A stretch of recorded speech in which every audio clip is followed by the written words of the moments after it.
तो आज टॉपिक शुरू करते हैं नाभिक। ठीक है, न्यूक्लियस या फिर नाभिक, न्यूक्लियस। देखिए, नाभिक की खोज रदरफोर्ड ने की थी अपने अल्फा प्रकीर्णन प्रयोग के दौरान कि जब 20,000 में से एक अल्फा कण वापस उसी पथ पर वापस रिटर्न हो गया तो लगा कि परमाणु का लगभग सारा का सारा द्रव्यमान, लगभग सारा का सारा धनावेश छोटे से भाग में केंद्रित है, जिसे नाम नाभिक दिया था। ये हमने परमाणु में डिस्कस कर लिया था। ठीक है, उसी को तो नाभिक की खोज का श्रेय रदरफोर्ड को जाता। तो पहली चीज़ तो यही होगी कि नाभिक की खोज किसने की थी? रदरफोर्ड ने। दूसरी चीज, नाभिक के अंदर दो ही कण होते हैं, प्रोटॉन और न्यूट्रॉन। ठीक है, इस नाभिक के चारों ओर नाभिक के चारों ओर वर्ताकार कक्षाओं में इलेक्ट्रॉन चक्कर काटते हैं। ठीक है, लेकिन नाभिक के अंदर सिर्फ प्रोटॉन और न्यूट्रॉन रहते हैं। और नाभिक में जब तक ये प्रोटॉन और न्यूट्रॉन है, इनका एक सम्मिलित नाम एक और भी है, न्यूक्लियॉन। न्यूक्लियॉन भी कहते हैं इसको। किसको? प्रोटॉन और न्यूट्रॉन को सम्मिलित रूप से और भी क्या कहते हैं? न्यूक्लियॉन। ठीक है, फॉर एग्जाम्पल, अच्छा, नाभिक और परमाणु को प्रदर्शित करने का तरीका सेम ही है। जैसे नाभिक को भी प्रदर्शित करने का तरीका यही है, ZXA। परमाणु को भी प्रदर्शित इसी तरीके से करते हैं, बस फर्क ये है कि यहाँ पे वहाँ पे Z हो जाता है परमाणु क्रमांक, परमाणु वाले केस में यहाँ पे हो जाएगा प्रोटॉनों की संख्या। ठीक है, प्रोटॉनों की संख्या, प्रोटॉनों की संख्या ए है।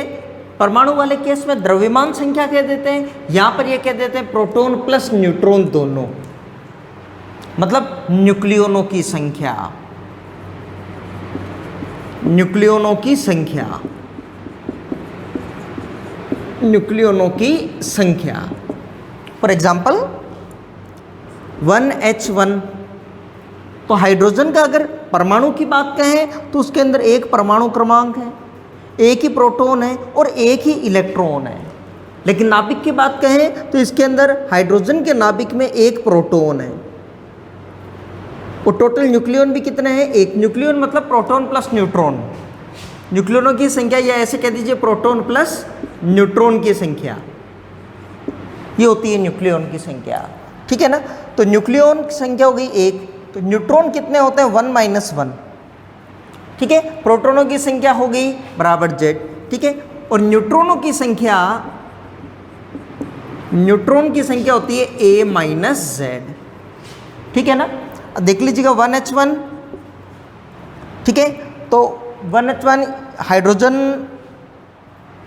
नाभिक है, एक ही प्रोटॉन है, 1 - 1, 0 न्यूट्रॉन है। ठीक है, 11 सोडियम 23, तो इसके अंदर 11 प्रोटॉन है और 23 - 11 मतलब 12 न्यूट्रॉन है और टोटल 23 न्यूक्लियॉन है। न्यूक्लियॉन एक कॉमन शब्द है, जैसे पेरेंट्स का मतलब जैसे माता पिता, सिबलिंग का मतलब भाई बहन, केवल भाई के लिए नहीं, केवल बहन के लिए नहीं, सिबलिंग एक कॉमन शब्द है। इसी तरह से न्यूक्लियॉन मतलब प्रोटॉन प्लस न्यूट्रॉन दोनों। जैसे सोडियम के नाभिक में 23 न्यूक्लियॉन है। क्लियर यहाँ तक? एक बात और, न्यूक्लियॉन सब तब तक ही काम में लेना है जब तक ये कण नाभिक के अंदर हो।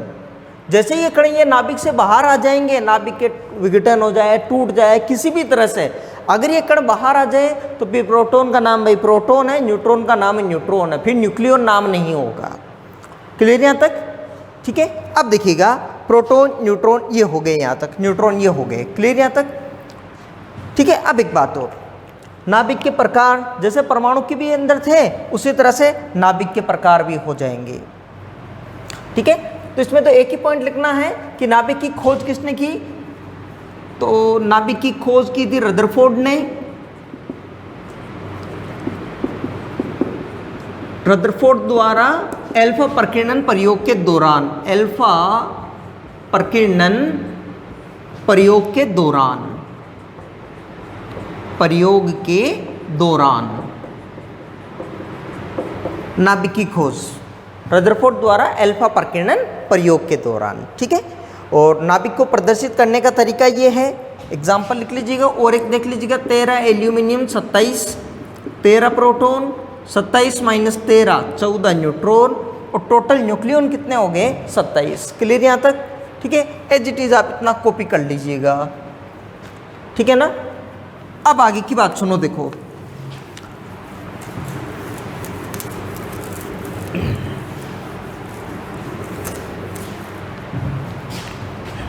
अब देखिएगा, जैसे परमाणु के अंदर समस्थानिक होते हैं, संभारिक होते हैं, ठीक है, इसी तरह से नाभिक के अंदर भी हो जाएंगे। ठीक है, देखिएगा, तो पहले बता दीजिएगा समस्थानिक। समस्थानिक मतलब देखिएगा, इस तरह से याद रखो, समस्थानिक मतलब स्थान समान होना चाहिए, और आवर्त सारणी में जितने भी परमाणुओं को जमाया हुआ है सबको परमाणु क्रमांक के आधार पर जमाया हुआ है। तो परमाणु क्रमांक के आधार पर सबको अलग अलग स्थान दिया हुआ है। ठीक है, तो समस्थानिक का मतलब हो गया कि स्थान समान होना। ठीक है, तो कोई भी दो ऐसे नाभिक, दो या दो से अधिक नाभिक जिनका परमाणु क्रमांक, नाभिक की बात कहें तो क्या कहेंगे, प्रोटॉनों की संख्या तो समान हो लेकिन न्यूक्लियनों की संख्या अलग अलग हो। यही परमाणु की बात कहें, ZXA में कोई भी दो परमाणु जिसमें परमाणु क्रमांक समान हो लेकिन द्रव्यमान संख्या अलग अलग हो। लेकिन नाभिक की बात कर रहे हैं तो जिनके अंदर प्रोटॉनों की संख्या तो समान हो लेकिन न्यूक्लियनों की संख्या अलग अलग हो। अच्छा, जब न्यूक्लियन अलग होंगे तो निश्चित रूप से न्यूट्रॉन ही अलग अलग हो रहे होंगे। ठीक है, तो समस्थानिक में इतना ध्यान रख लीजिएगा, Z समान किंतु A असमान। ठीक है, या ये भी कह सकते हैं जब A असमान हो जाएगा तो A माइनस Z मतलब न्यूट्रॉन असमान, न्यूट्रॉन असमान, Z मतलब प्रोटॉन समान। प्रोटॉन तो एक समान हो जाएंगे जबकि A माइनस Z न्यूट्रॉन क्या हो जाएंगे, असमान हो जाएंगे। क्लियर यहाँ तक? ठीक है, एग्जाम्पल देख लीजिएगा, 1H1, 1H2, 1H3। ठीक है, प्रोटियम, ड्यूटेरियम और ट्राइटियम। ठीक है, अब इसके अंदर देखिएगा, परमाणु क्रमांक सबके लिए Z एक है। ठीक है, जबकि A का मान क्या है, अलग अलग। ठीक है, केवल हाइड्रोजन नाभिक को, हाइड्रोजन के नाभिक को प्रोटॉन भी कहते हैं क्योंकि 1 माइनस 1, एक प्रोटॉन, ये न्यूट्रॉन तो कितने हो गए 0, इसलिए हाइड्रोजन नाभिक को ध्यान रखना प्रोटॉन भी कहते हैं। तो हाइड्रोजन के परमाणु में से एक इलेक्ट्रॉन जैसे निकलेगा तो ये क्या बन जाएगा, H+, इसलिए H+ को प्रोटॉन भी कहते हैं। ठीक है, क्लियर यहाँ तक? दूसरा संभारिक,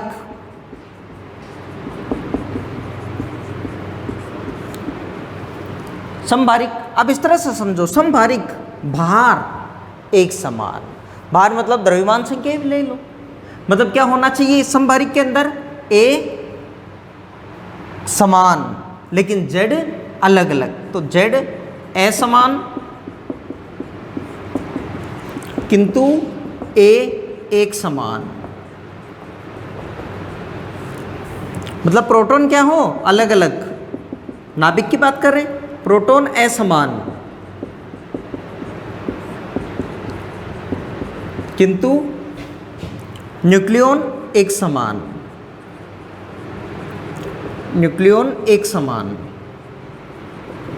अब इसमें देखिएगा एग्जाम्पल अगर बात करें तो ठीक है, 6C14, 7 नाइट्रोजन 14।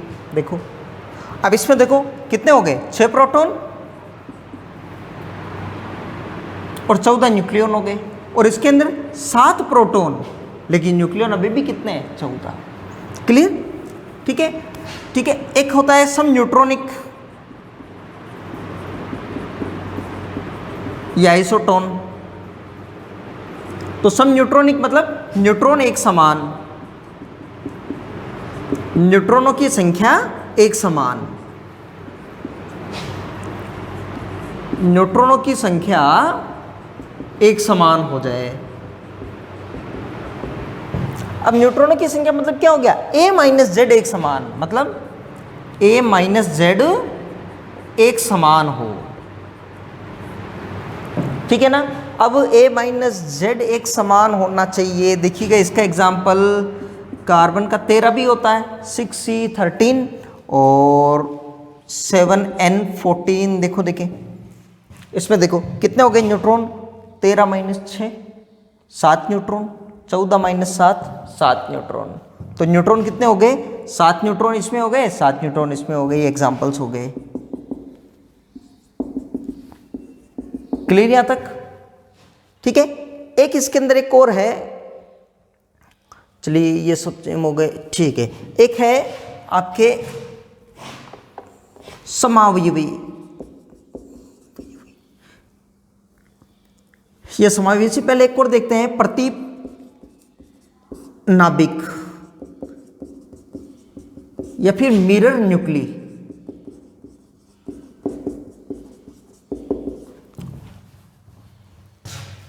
प्रतीप नाभिक ये क्या है समझना, कोई भी दो ऐसे नाभिक जिसमें प्रोटॉन व न्यूट्रॉन की संख्या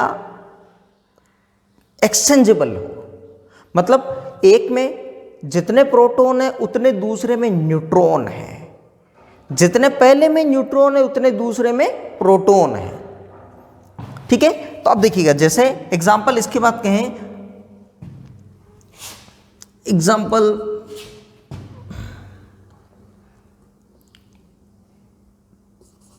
तीन Li7 4 Li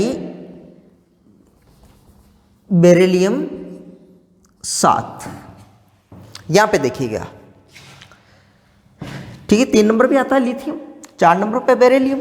अब यहां पे देखो परमाणु क्रमांक कितना है, 3, मतलब प्रोटॉन की संख्या 3, तो इसमें 3 तो प्रोटॉन है, ठीक है, और 7 माइनस 3 मतलब 4 न्यूट्रॉन है। यहां की बात कहें तो इसके अंदर देखिएगा 4 प्रोटॉन है, जबकि 7 माइनस 4 3 न्यूट्रॉन है। अब देखो पहले वाले में 3 प्रोटॉन थे, तो दूसरे वाले में देखो 3 न्यूट्रॉन है। पहले वाले में 4 न्यूट्रॉन है ना, दूसरे वाले में देखो कि 4 प्रोटॉन है।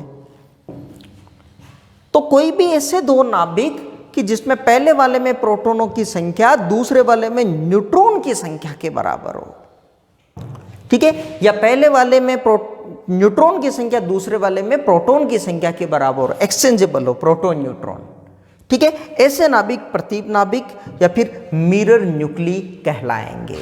क्लियर यहां तक, ठीक है। पहले आप एज इट इज इनको सबको कॉपी कर लीजिएगा आप, ठीक है, वीडियो पॉज करके कॉपी कर लीजिएगा। अब इसके आगे डिस्कस करते हैं। रब कर दूं मैं इसको, एक और है इसके अंदर फिर आइसोमर समावयवी।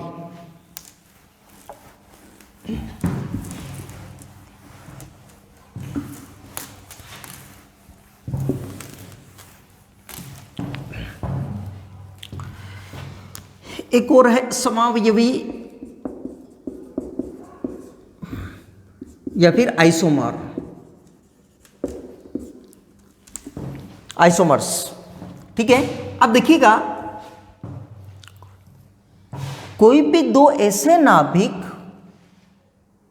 जिनमें प्रोटॉन न्यूट्रॉन की संख्या सब सेम है, लेकिन एक नाभिक रेडियो सक्रियता की घटना प्रदर्शित करता है जबकि दूसरा नाभिक रेडियो सक्रियता की घटना प्रदर्शित नहीं करता, ठीक है। अब रेडियो सक्रियता की घटना क्या है ये, तो रेडियो सक्रियता की घटना हम आगे डिस्कस करेंगे, ठीक है। अभी टेम्परेरी ऐसे ही ध्यान रख लीजिएगा, जैसे कोई नाभिक है X, ठीक है, और ये भी हो गया X प्लस गामा कण, ये उदासीन कण है, सिर्फ ऊर्जा के एक कण है, ठीक है। ये प्रदर्शित कर रहा है तो नए उसमें बदल गया कुछ कण के साथ, इसलिए स्टार लगा देते हैं इसके ऊपर, ठीक है। इसका मतलब ये रेडियो सक्रियता की घटना प्रदर्शित कर रहा होगा, ये रेडियो सक्रियता की घटना प्रदर्शित नहीं कर रहा होगा। बाकी इसका एग्जाम्पल मैं आपको जैसे ही रेडियो सक्रियता के बाद में अल्फा बीटा गामा के गुण कराऊंगा उस समय ये चीज़ आपको क्लियर करा दूंगा, ठीक है। और उस समय तक मेरे को याद भी रहेगा कि मेरे को ये लिखवाना वहाँ पर, ठीक है ना। कि कोई भी दो ऐसे नाभिक प्रोटॉन न्यूट्रॉन सब सेम हो, लेकिन एक रेडियो सक्रियता की घटना प्रदर्शित करता है जबकि दूसरा रेडियो सक्रियता की घटना प्रदर्शित नहीं करता, तो ऐसे दो नाभिक क्या कहलाएंगे? समावयवी। समझ में आ गई मेरी बात? क्लियर यहां तक? ठीक है, इतना कॉपी कर लीजिएगा। आप चाहो तो बोले इसमें लाइन को छोड़ दीजिएगा, मैं उसमें एक चीज क्लियर कराऊंगा, ये 2 लाइन छोड़ दीजिए बोले, ठीक है। अदरवाइज आप ऐसे कैसे लिख लीजिएगा, रेडियो सक्रियता की घटना प्रदर्शित करता है, रेडियो सक्रियता की घटना दर्शाता है, और ये रेडियो सक्रियता की घटना नहीं दर्शाता। सक्रियता की घटना नहीं दर्शाता। आप इसको थोड़ा सा, चलो मैं अभी और 1-2 चीज क्लियर कर दूं इसमें। देखो, परमाणु वाले चैप्टर में हमने ये पढ़ा था कि यदि परमाणु के अलग अलग ऊर्जा स्तर है, ये नाभिक, ये पहली कक्षा, ये दूसरी कक्षा, ये तीसरी कक्षा, ठीक है ना, ये n बराबर 1, n बराबर 2, n बराबर 3, हर इलेक्ट्रॉन की अपनी कक्षा होती है। अगर इलेक्ट्रॉन मान लीजिएगा दूसरी कक्षा में है और उसको कुछ ऊर्जा दी, तो इलेक्ट्रॉन तीसरी कक्षा में चला गया, तो हम क्या कहेंगे? परमाणु उत्तेजित हो गया, ठीक है। अच्छा, लेकिन अगर परमाणु मान लीजिएगा ये इलेक्ट्रॉन वापस अपनी मूल कक्षा में आए, ग्राउंड स्टेट में आए, मूल अवस्था में आ जाए इलेक्ट्रॉन, तो कुछ ऊर्जा उत्सर्जित होगी। उसी ऊर्जा को प्रकाश के रूप में ऊर्जा उत्सर्जित होगी, वो पराबैंगनी प्रकाश वगैरह, ठीक है ना। अब देखिएगा, यहां पर जो ऊर्जा उत्सर्जित होगी, नाभिक में भी ऐसा ही होता है। नाभिक के अंदर जैसे नाभिक का विघटन होता है, टूटता है नाभिक, तो कुछ अल्फा बीटा कण बाहर निकलते हैं, और जैसे ये कण बाहर निकलते हैं, जो नया नाभिक बनता है वो बिल्कुल उत्तेजित अवस्था में होता है। उसमें भी इस तरह के बहुत सारे ऊर्जा स्तर होते हैं। अब इलेक्ट्रॉन यहां से यहां पे आया तो कुछ ऊर्जा तो निकली, लेकिन क्या परमाणु में इलेक्ट्रॉन की संख्या, नाभिक में प्रोटॉन या न्यूट्रॉन की संख्या में कोई चेंज थोड़ी हुआ? बस उच्च ऊर्जा स्तर से निम्न ऊर्जा स्तर में आ गया और कुछ ऊर्जा उत्सर्जित हो गई है। इसी तरह से नाभिक में भी ऐसे ऊर्जा स्तर होते हैं। जब नाभिक उत्तेजित अवस्था से अपनी मूल अवस्था में आता है तो कुछ ऊर्जा उत्सर्जित करता है, वो गामा कणों के रूप में। सबसे ज्यादा ऊर्जा ही इन्हीं कणों की होती है, ठीक है। तो इसके अंदर नाभिक में कोई चेंजेज नहीं हुआ है, प्रोटॉन न्यूट्रॉन की संख्या में कोई चेंजेज नहीं हुआ है, ठीक है। लेकिन मूल अवस्था में आने से पहले कुछ कण उत्सर्जित करेगा ये, ठीक है। तो एक रेडियो सक्रियता की घटना ये दर्शा रहा होगा, क्योंकि कण बाहर निकला, मतलब ऊर्जा बाहर निकली, ठीक है। और अब ये मूल अवस्था में आ गया, किसी तरह से और ऊर्जा उत्सर्जित नहीं करेगा, लेकिन प्रोटॉन न्यूट्रॉन में कोई चेंजेज नहीं हुआ। क्लियर यहां तक? कोई दिक्कत नहीं? क्योंकि कोबाल्ट में से जब एक बीटा कण निकलेगा तो फिर वो निकिल में चेंजेस हो जाएगा और वो बिल्कुल अस्थायी होगा। मूल अवस्था में आने से पहले कुछ गामा कण बाहर निकलेगा। ये अपन उस समय डिस्कस करेंगे जब रेडियो सक्रियता की घटना डिस्कस करेंगे। क्लियर यहां तक? रब कर दूं ना? चलेगा। अब एक बहुत इंपॉर्टेंट चीज डिस्कस करने वाले हैं, परमाणु द्रव्यमान इकाई, एटॉमिक मास यूनिट।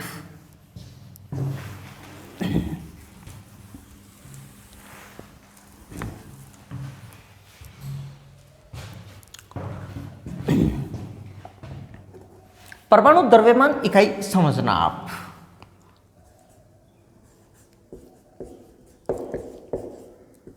परमाणु द्रव्यमान इकाई, एटॉमिक मास यूनिट,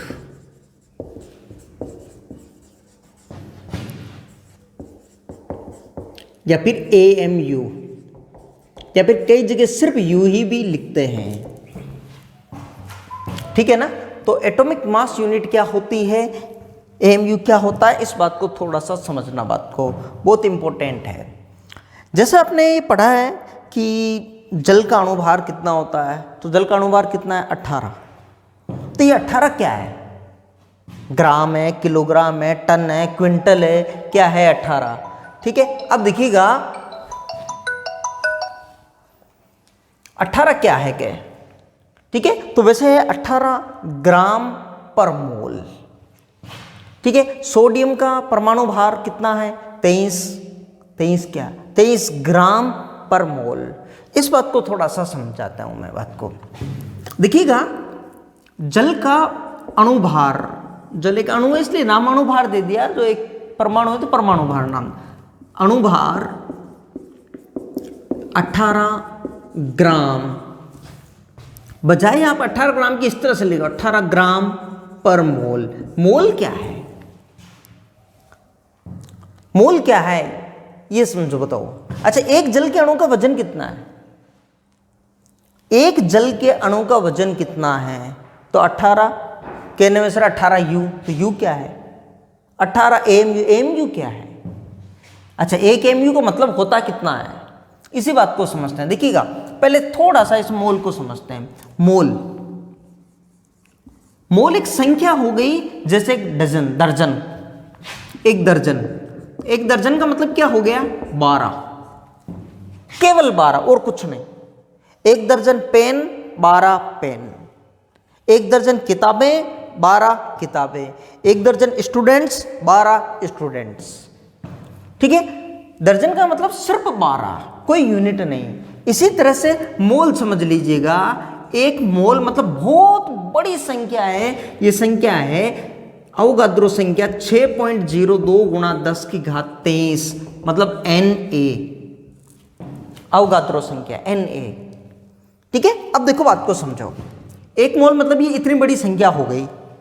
ठीक है, जैसे ये बहुत बड़ी संख्या है, 10 की घात 23 मतलब 10 गुणा 10 गुणा 10 23 बार, बहुत बड़ी संख्या है। आप इसको ऐसे महसूस करो कि अगर आपके पास मान लीजिएगा कि 1 मोल रुपए दे दे, सिर्फ कल्पना करनी है, कभी ऐसा होगा नहीं।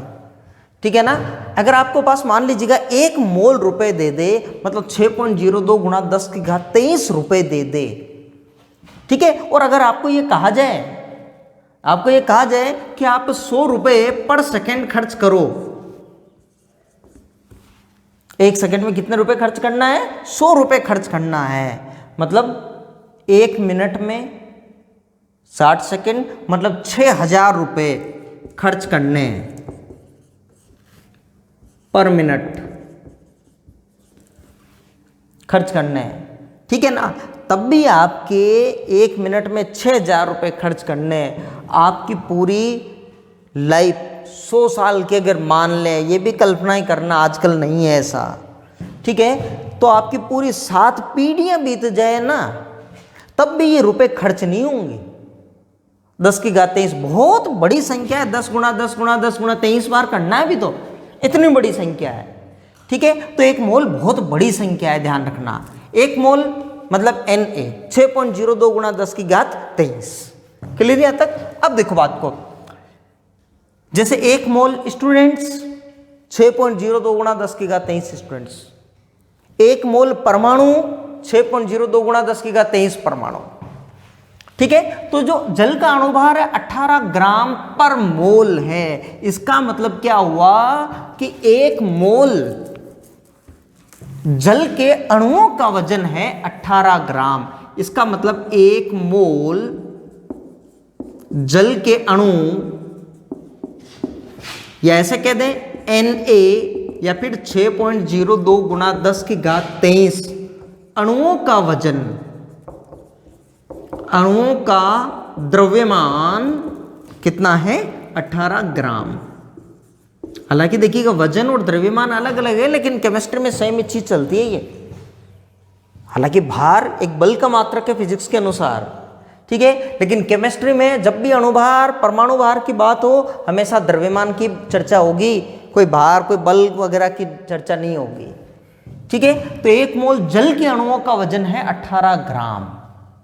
1 मोल का है ना, मतलब इतने अणु है ना, इतने अणुओं का द्रव्यमान कितना है 18 ग्राम। तो 1 अणु का द्रव्यमान कितना है, 1 अणु का द्रव्यमान क्या है 18 ग्राम अपॉन Na, यही हुआ ना। ठीक है, तो इसको सोल्व कर लेंगे, जो भी वैल्यू आ रही है 18 इंटू 1 ग्राम बटा Na। ठीक है, चलो दूसरा बात करते हैं सोडियम।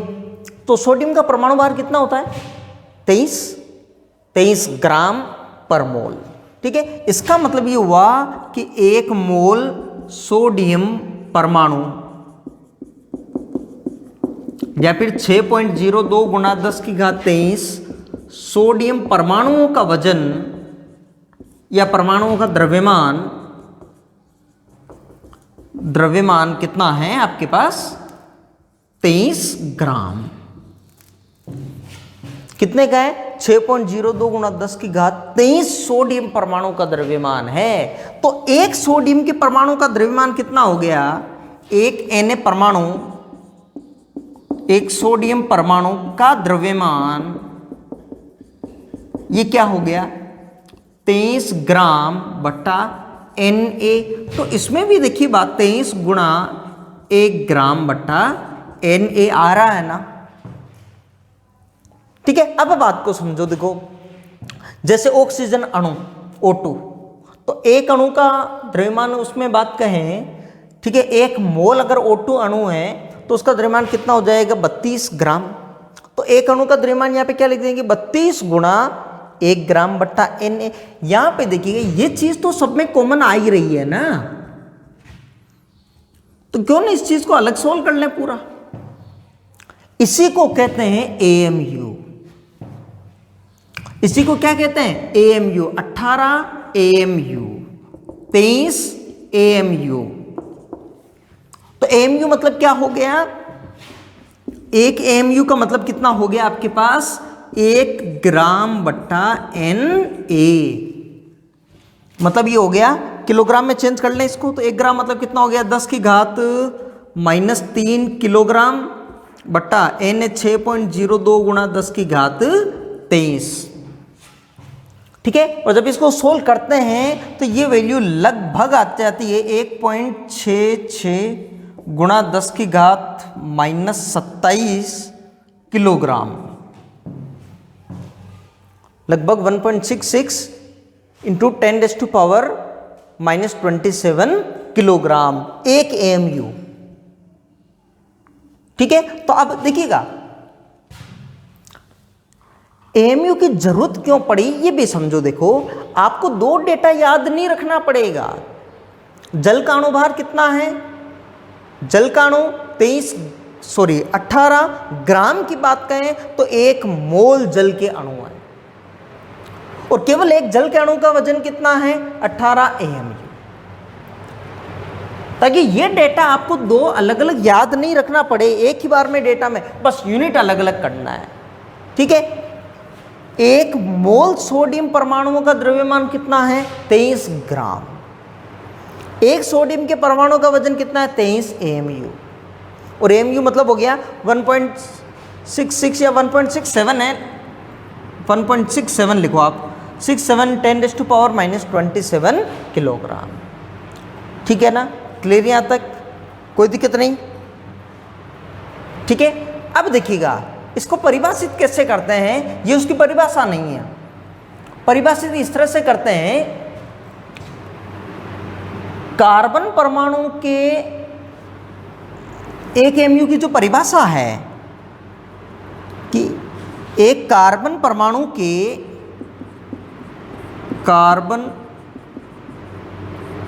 ये इस तरह से लिखो, कार्बन के एक परमाणु के द्रव्यमान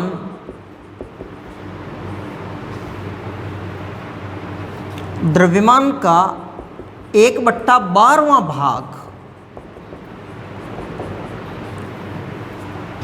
एक AMU कहलाता है। 12वां भाग परमाणु द्रव्यमान इकाई कहलाता है, परमाणु द्रव्यमान इकाई कहलाता है।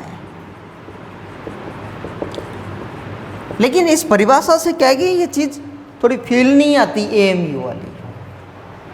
कार्बन 6C12 कि एक परमाणु का द्रव्यमान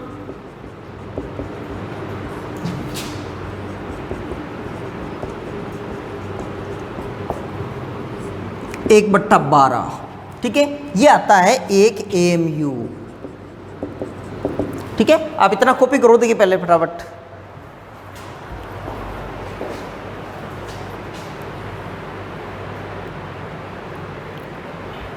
लिख लिया आपने, ठीक है। और अगर इसका देखें, अगर वैल्यू भी लिख लिया आपने यहाँ तक, ठीक है। इसमें आगे एक लाइन और भी लिख लें, देखो ये वैल्यू होती है 1/12 1.992647 ग्राम।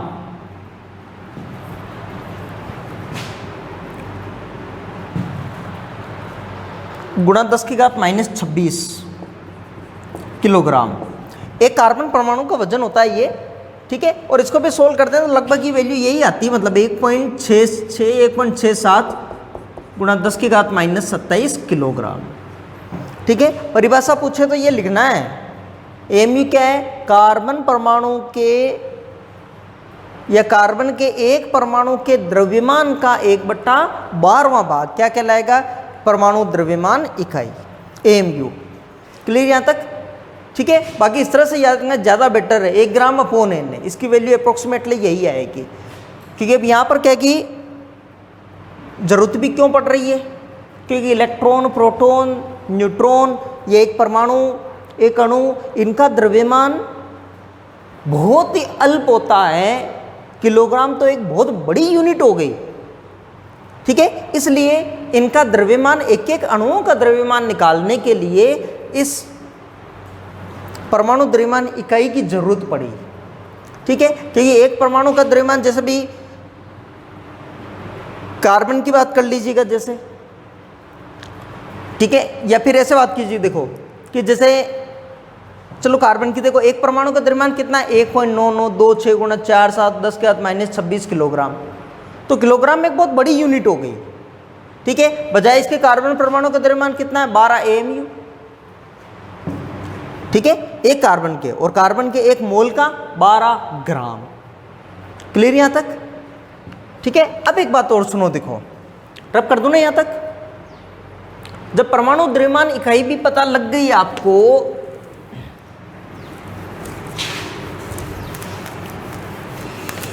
तो देखिएगा परमाणु द्रव्यमान इकाई पता लगी गई आपको। प्रोटॉन, न्यूट्रॉन, इलेक्ट्रॉन का द्रव्यमान कितना होता है? इलेक्ट्रॉन का द्रव्यमान, प्रोटॉन का द्रव्यमान आपने पढ़ा होगा, पहले भी केमिस्ट्री में भी आपने पढ़ा होगा, ठीक है। तो एक प्रोटॉन का द्रव्यमान होता है, वैसे तो होता है 1.672 10⁻27 किलोग्राम। लेकिन अगर AMU के टर्म्स में अगर बात कहें तो ये लगभग वैल्यू आती है 1.00727 AMU, ठीक है। और एक न्यूट्रॉन का द्रव्यमान प्रोटॉन से हल्का सा ज्यादा 1.675 10⁻27 किलोग्राम, ठीक है। और AMU के टर्म्स में 1.00866 AMU, ठीक है। और एक इलेक्ट्रॉन का द्रव्यमान जो कि बहुत ही कम है प्रोटॉन और न्यूट्रॉन के कंपैरेटिवली, ठीक है। परमाणु वाले चैप्टर में भी हमने डिस्कस किया, प्रोटॉन अगर बैलेंस रखे तो एक तरफ एक प्रोटॉन रख जाए, दूसरी तरफ लगभग 1837 इलेक्ट्रॉन चल जाएंगे वजन में, तब बैलेंस होगा। चार्ज दोनों पे बराबर है, इलेक्ट्रॉन पे चार्ज -E, प्रोटॉन पे +E, लेकिन द्रव्यमान प्रोटॉन का बहुत ज़्यादा है इलेक्ट्रॉन के तुलनात्मक। इसका 9.1 गुणा 10⁻31 किलोग्राम, -31 है यहाँ पे। और अगर इसमें बात कहें तो 0.00055 AMU ये होता है। और अनुमानित मान लिखें, अगर अनुमानित मान लिखें तो इसका लगभग 1 AMU, लगभग 1 AMU ये अनुमानित है, अप्रोक्स लगभग मान, ये अप्रोक्सीमेट।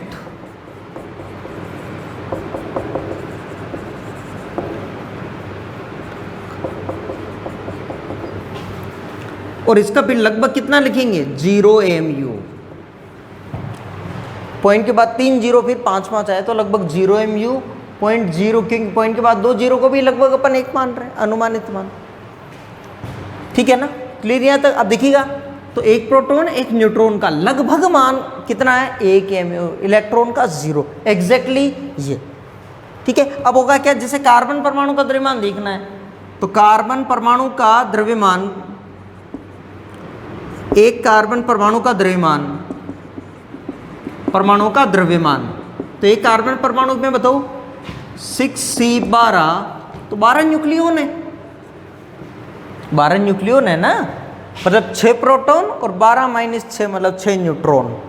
ठीक है, और हर एक न्यूक्लियन का द्रव्यमान लगभग कितना है, 1 mu, तो कार्बन परमाणु का लगभग द्रव्यमान कितना हो गया, 12 mu। ठीक है, 7 नाइट्रोजन 14 का द्रव्यमान, एक परमाणु का द्रव्यमान पूछ ले तो 14 न्यूक्लियन है, लगभग कितना हो गया, 14 mu एक का, और एक मोल नाइट्रोजन परमाणु है तो 14 ग्राम। क्लियर यहाँ तक? तो mu कुछ चीज़ क्लियर हुई, mu। ठीक है, अब बात करते हैं, ये भी ये आपने कॉपी कर लिया होगा, इसके बाद में ये कॉपी कर लीजिएगा और इसको बॉक्स में बंद कर देना।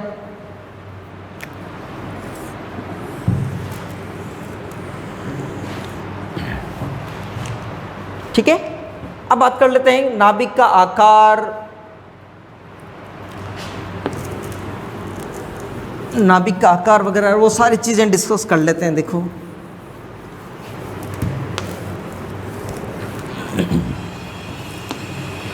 क्लियर, रब कर दूं मैं?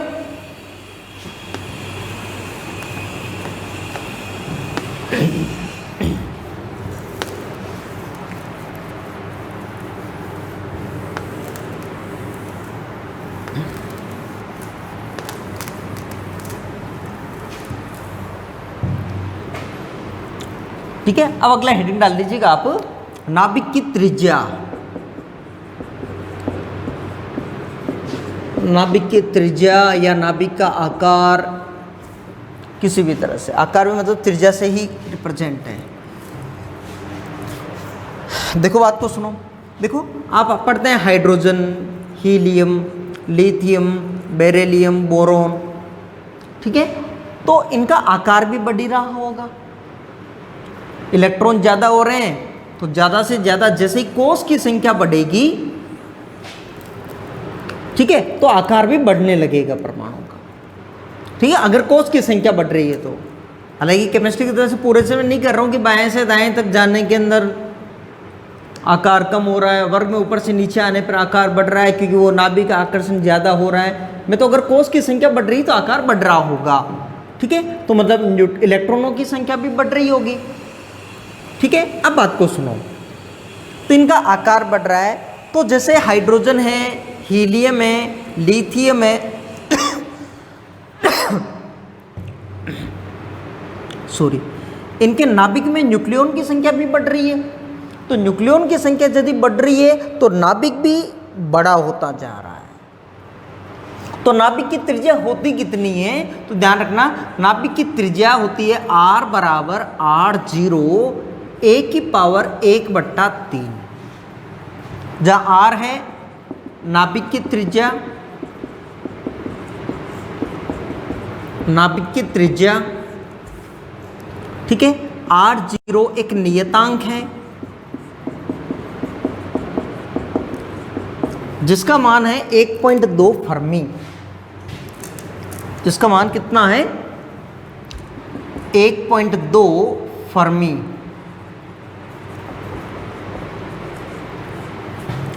और R0 मतलब फर्मी का मतलब होता है 10⁻⁻15 मीटर। ठीक है, या फिर 1.2 10⁻⁻15 मीटर, मतलब एक फर्मी लिख देता हूं मैं। ठीक है, और आप लिख लीजिएगा एक फर्मी मतलब 10⁻⁻15 मीटर। ठीक है, ए है न्यूक्लियनों की संख्या, ए क्या है, न्यूक्लियनों की संख्या। ठीक है, मतलब ZXA, ये ए न्यूक्लियनों की संख्या, 1H1 2He4, ठीक है, 3Li7, ठीक है, 13 एल्यूमिनियम 27, तो ये न्यूक्लियनों की संख्या है ए। ठीक है ना।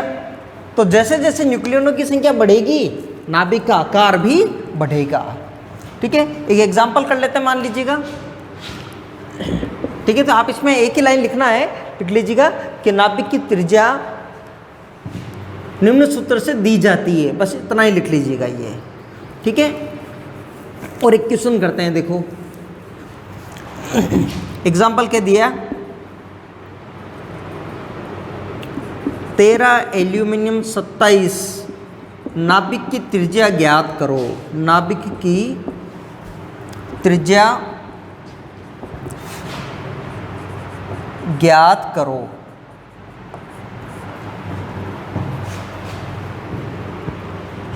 न्यूक्लियनों की संख्या कितनी है? 27। तो ए कितना है? 27। जेड से मतलब नहीं है, ए से मतलब है। ठीक है, तो सॉल्यूशन क्या हो जाएगा? R बराबर R0 ए की पावर 1/3। तो R0 का मतलब कितना हो गया? 1.2 फर्मी गुणा 27 की घात 1/3। ठीक है, तो 1.2 फर्मी 27 मतलब हो गया 3 का क्यूब, 3 का क्यूब की घात 1/3, और घात की घात हो तो घातें गुणा हो जाएगी। ठीक है, तो ये वैल्यू कितनी हो गई? 1.2 फर्मी को FM लिख रहे हैं फर्मी, और ये वैल्यू कितनी होगी? 3 की घात 1/3 गुणा 3, तो मतलब 3 की घात 1 हो गई, 3 हो गई, तो 3 से गुणा कर लीजिएगा तो आ गई 3.6 फर्मी, मतलब 3.6 गुणा 10 की घात -15 मीटर, ये आ गई त्रिज्या। क्लियर यहाँ तक? ठीक है, एक क्वेश्चन ये भी आ जाता है,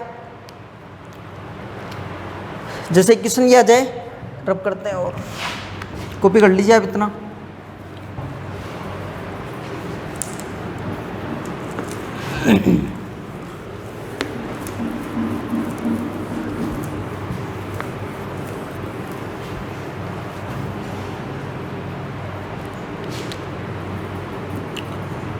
एक एग्जांपल ये आ जाए,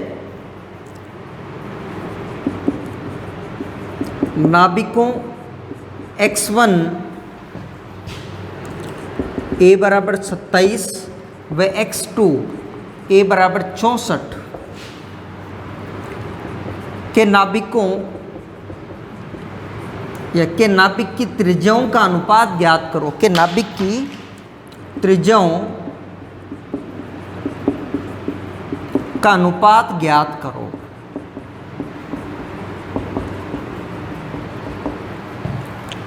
ठीक है, तो मान लीजिएगा त्रिज्या है R1 R2 मान लेते हैं, तो R1 बराबर हो गया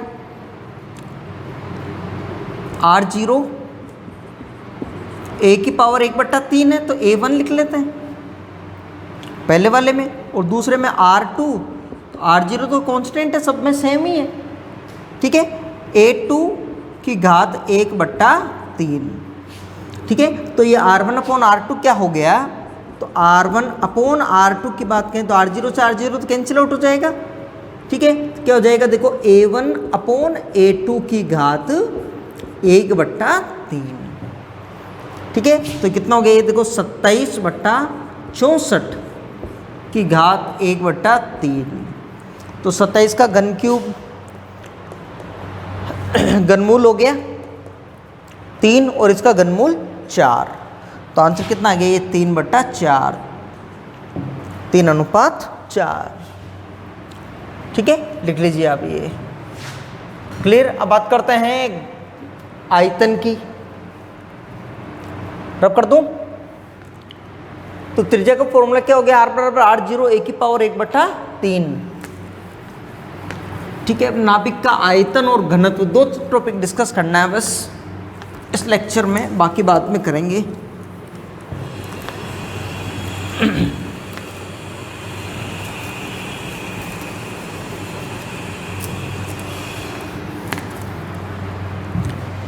त्रिज्या हो गई नाभिक का घनत्व, नाभिक का घनत्व। तो नाभिक क्या एक गोला, सॉरी घनत्व के आयतन पहले, फिर बात करेंगे द्रव्यमान पता लग ही गया, फिर घनत्व की बात करेंगे, पहले आयतन।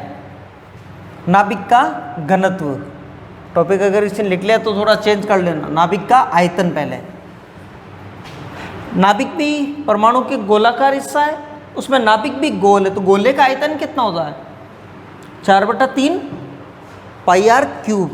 तो नाभिक का आयतन 4/3 पाई आर क्यूब।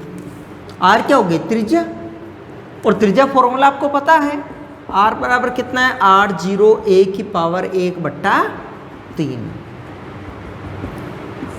तो v आयतन ये कितना हो गया 4/3 पाई r0 a की पावर 1/3 का होल क्यूब।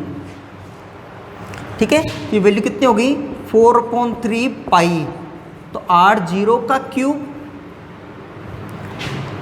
और a की घात 1/3 की घात 3, और घात की घात हो तो घातिक गुणा हो जाएगी।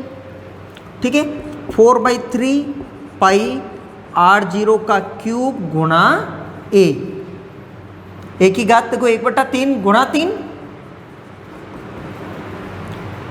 ठीक है, ये कितनी होगी 1, तो a की घात हो गई 1। ये हो गया आपके लिए आयतन, नाभिक का आयतन हो गया ये। क्लियर यहाँ तक? अब बात को सुनो, तो देखो r0 तो फिक्स है, r0 थोड़ी चेंज हो रहा है, ठीक है ना, ये फिक्स है। तो आयतन किस पर डिपेंड कर रहा है a पर, तो v आयतन समानुपाती किसके हो गया a। मतलब जैसे जैसे द्रव्यमान संख्या न्यूक्लियनों की संख्या बढ़ेगी आयतन भी बढ़ेगा। अगर ग्राफ भी बनाना है आपको तो ग्राफ किस तरह से बन जाएगा, देखो आयतन का,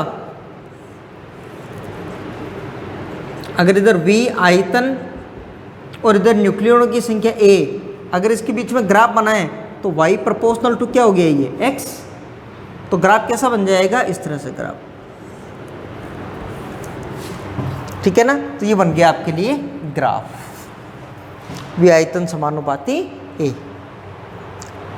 ठीक है, अब एक टॉपिक उसमें ये भी है, घनत्व डिस्कस कर लेते हैं। द्रव्यमान पता लग गया, आयतन पता लग गया, घनत्व भी हो जाएगा।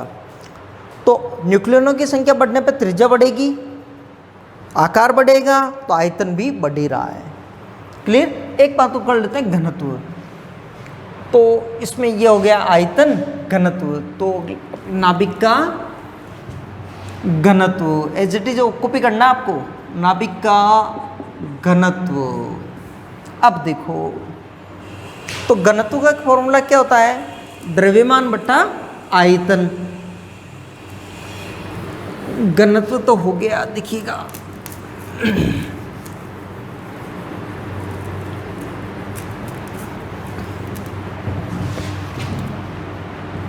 तो नाभिक का घनत्व बराबर क्या हो गया, देखिएगा नाभिक का द्रव्यमान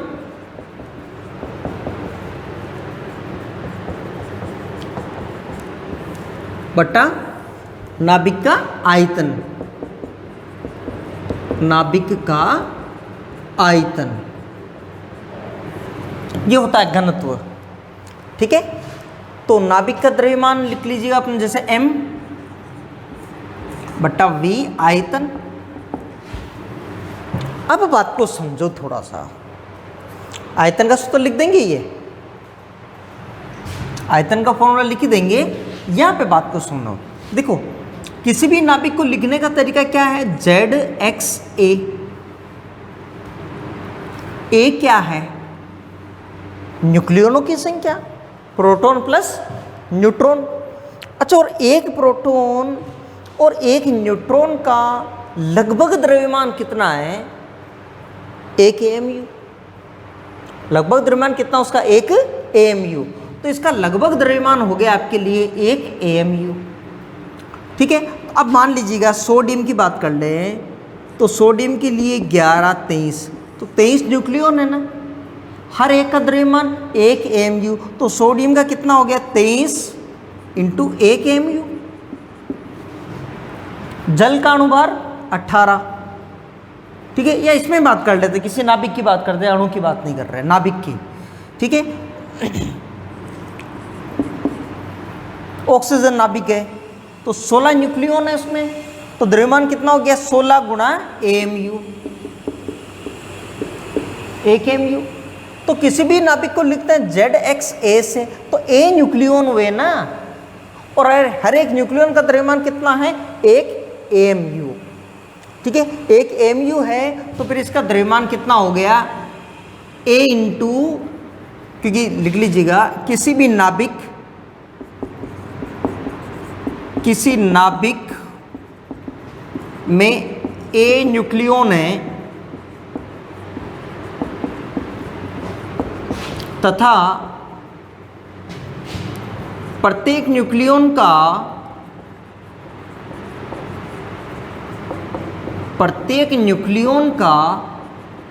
लगभग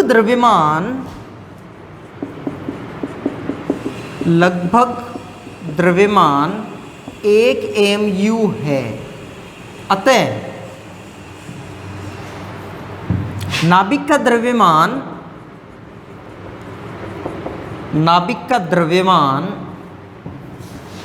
m बराबर A इंटू 1 लगभग 1 AMU, वह आयतन,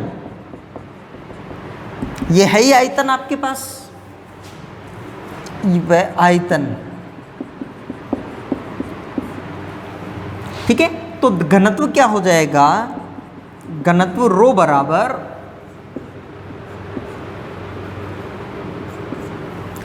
बराबर द्रव्यमान रख दिया 1 गुणा 1 AMU अपॉन लगभग मान आ जाएगा, मतलब ये, और आयतन कितना हो गया 4/3 पाई r0 का क्यूब इंटू A।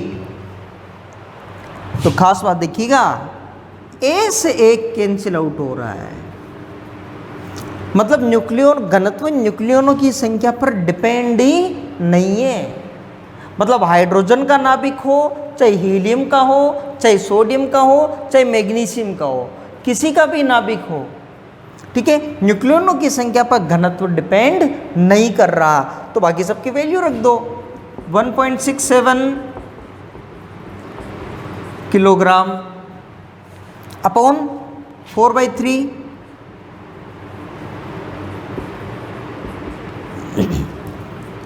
इसकी वैल्यू रख दें 1.33,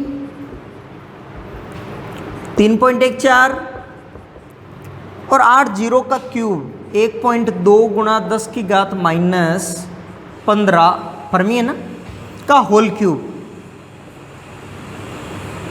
इतना मीटर था तो ये हो जाएगा मीटर क्यूब, इतना मीटर का है ना, तो मीटर का क्यूब मतलब हो गया मीटर क्यूब, ठीक है। और जब इसको सोल्व करते हैं तो ये लगभग वैल्यू आती है 2.38 10 की घात 17 किलोग्राम पर मीटर क्यूब।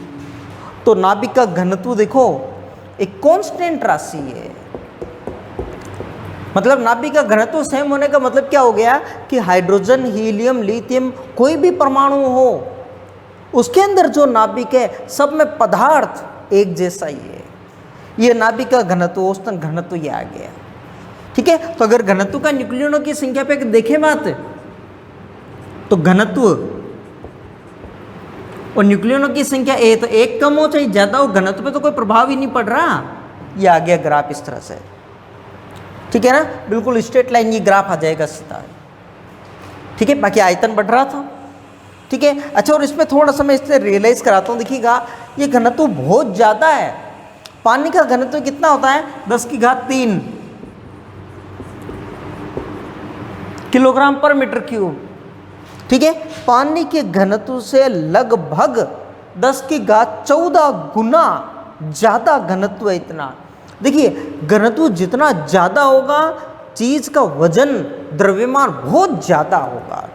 अब आप इसको ऐसे महसूस करो कि अगर इसके एक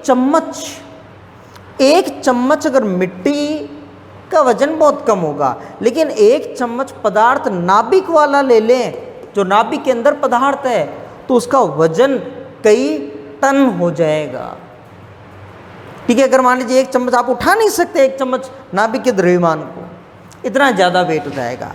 ठीक है, तो ये हो गया आपके लिए घनत्व यहाँ तक। ठीक है, अब नेक्स्ट लेक्चर में आगे की बात करेंगे। ठीक है, थैंक यू क्लास।